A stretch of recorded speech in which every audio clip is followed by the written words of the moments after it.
I had a good night's sleep for a change, and awoke feeling renewed for the coming day. It seems Mrs. Pennybiggles had grown weary of my constant use of my old suit, and had taken it upon herself to purchase a new suit from Tellemeyers and Slumps, a tailor of well-renowned in Sims. It fits well, and I went to catch the morning news on the telly. Emily was soon awake, and she stealthily approached me to bid me a good morning.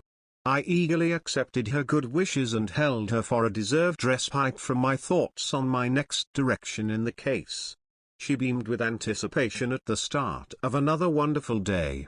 It is a good thing indeed to have such an influence in one's life.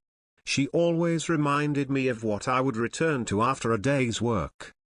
Mrs. Pennybiggles was in good spirits, and joined us for a bit of conversation. She slyly complimented my new suit and how well it suited me. I thanked her for the gift, and she simply smiled and waved off my compliment. A fine lady she was. Unfortunately, I received a texting from the agency. It seems that I was requested to immediately go to the swampy outskirts of town for an emergency. I bid the girls good day and left immediately. I arrived to find an incredibly gruesome sight. Several dead bodies had been found. They were apparently left to be hopefully devoured by the numerous crocodiles that resided in the swamp. The hazardous duty officers had arrived to collect the carnage. All the bodies were in different stages of decomposition, a grisly sight to say the least. I inspected the corpses. It was quite messy. The bodies were transported to the county morgue for examination. I left with a feeling that this was about to get a bit out of hand, and tried to be mindful of my personal apprehension to devouring crocodiles. I entered the building and queried the staff on the location of their recent deliveries. They had placed them into cold storage to await the coroner's arrival. I went to the examination room with the attending orderlies. There seemed to be another decomposed skeleton in the room, and I inspected it for clues closely. It appeared to resemble the damage noted on the other bones I had seen, but more extensive. Strange indeed. What could cause this type of surgical manipulation of a body? The orderlies had no clue. I left to return to the office for a report filing, but received an unexpected call from Cassandra. It seems she had found something of interest in her research. She had discovered that there were several manuscripts that had been written in the past few years by various aspiring authors. One in particular had caught her eye. It was a not well-known person, a professor of molecular science studies. The dictation given by an elder professor. He had apparently gone quite insane, and it seems he was eventually committed to the Sims State Mental Institution after its publishment. The government had deemed him as mentally unstable, but the rumor about the university was he was quickly dispatched following his writing the manuscript. She found that quite curious. And so did I. I went home and began researching the topic. She had instructed me to look for written manuscripts by a Professor Wannabung. He had recorded the history of Sims, and had detailed several historical legends into his works. I went to the computer and searched for his books.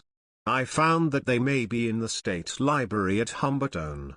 The library held many forgotten books recording various Sims offerings for posterity. My curiosity was indeed piqued in that the library boasted of an extensive gathering of obscure and handwritten examples of lore.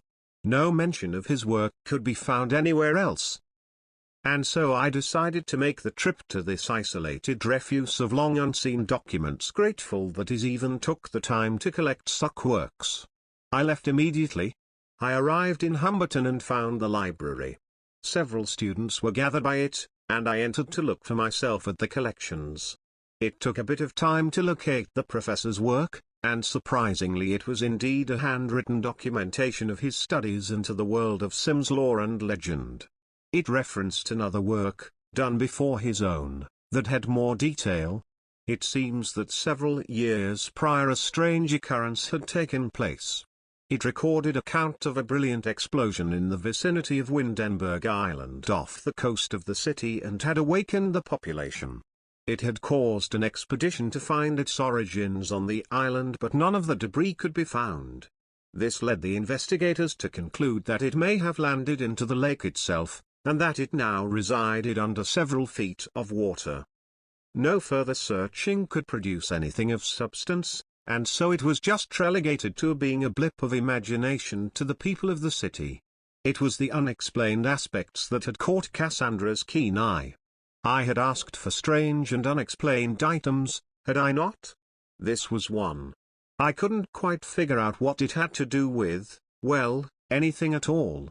But I would make the trip to the island to see for myself. After I visited Professor Humberton at the state mental facility, unannounced and unanticipated. The mental wing was inside the cavernous state penitentiary. A rather imposing structure built in the early 1800s to house the most incorrigible offenders. I enter it with the knowledge that I would be able to leave at my discretion, unlike its residents. I made my way to the psychiatric cells, where the criminally insane were housed, their sentence being indeterminate. I found the professor in his cell quietly talking to himself, and answering himself too. I explained I had read his manuscript. He was quite surprised that a copy was still to be had.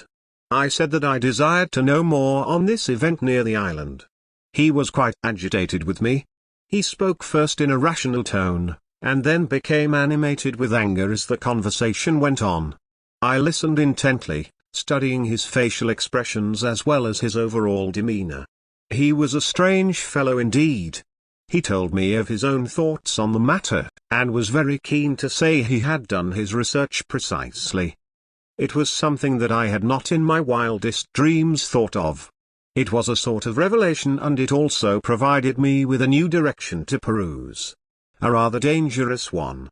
He claimed that something had slammed into the island, burying itself deeply into the earth. It was for that very reason no one had been able to find anything. It had not crashed into the lake, as was the explanation given to the public.